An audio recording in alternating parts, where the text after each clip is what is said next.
SR TV.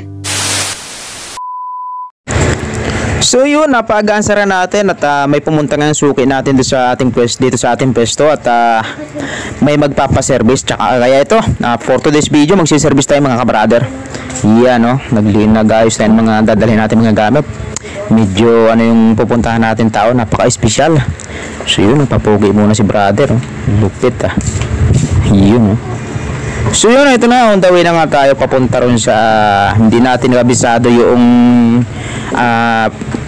black na sinabi nung suki natin. Kaya yun, nagpasama tayo dito sa sumabay ako dito sa sidecar boy niya Pag tumbok mo niyan, meron yung gate. Black yung malaki. Kanan yung gate na isa. Hindi yung tumbok na yun, silver crescent ito. Kanan? Oo, kanan kang gate. Okay. Kaliwa naman, Manhattan yun. Sige. Thank you. So yun nga, dahil sa hindi natin alam ang mga black dito, yung mga hindi natin kabisado kasi mga sidecar boy kabisado rito So yun, sa hinaba-haba ng ating narating ay talagang nagkaligaw-ligaw pa at ito, nandito na tayo. Ay, good evening boss. Ako yung magsiservice sa gupit. Ako yung magsiservice sa gupit. Gupit lang. Sa ulo. Ulo po ng tao. Ay, hindi sila dumating? Hindi pa.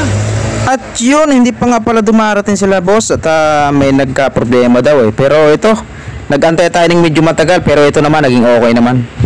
At yun na nga, nag-i-start na tayo dito. At sa pagbibideo natin dito kay Sir ay talaga nagpaalam muna siyempre tayo kasi medyo bigatin tao si Sir. Kaya salamat at pumayag si Sir na magpabideo siya. Salamat sa'yo Sir. So yun may extra pa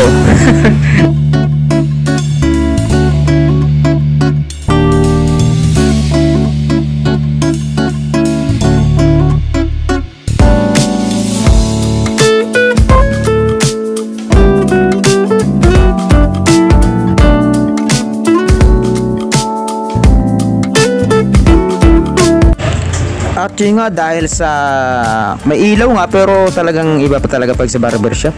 Kaya yan ginamit natin yung isang cellphone natin na pang ilaw ba. Yan sa mga kabrader nating barbero dyan talagang daras nyo na rin to. Yan ganyan na parte Yun, nililipat-lipat natin yung ilaw Yan sinundan-sundan na natin para yung mga dark spot ay makuha nating blending na maayos. Yung nga lang nito ni Sir ay medyo maraming may mga lubog-lubog ba yung niya kaya medyo nahirapan tayo sa blending dito. Yan kung napapansin nyo merong mga yun yung mahirap sa isang barbero na talagang pag may lubog-lubog lalo pag ganito yung wala sa barbershop. Pansin nyo yan So yun, ito tapos na tayo dito. Sa totoo lang sobrang haba ng video na to, nasa 1 oras siguro tayo nagupitan dito kasi talagang sinulit natin yung gupit natin kay Sir. Siyempre kilalang tao si Sir. Kaya maraming salamat Sir sana Sir ay makaulit pa tayo sa pagpunta din sa inyo. Kung sa bayad naman talagang sulit na sulit din. So yun, God bless po sa inyo Sir dyan. At yun, ito na nga dahil sa pag-service natin siyempre nag-aalala ang misis natin. Ayun na nga, ito na nga ang akala ng misis natin ay nang-chicks tayo. Pero yun nga, siyempre natagalan tayo siyempre, di ba?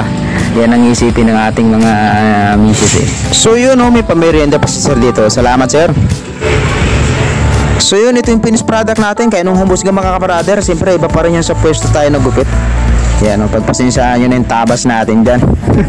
So yun, maraming salamat. Follow, like, share, and subscribe sa ating YouTube channel. God bless, babush!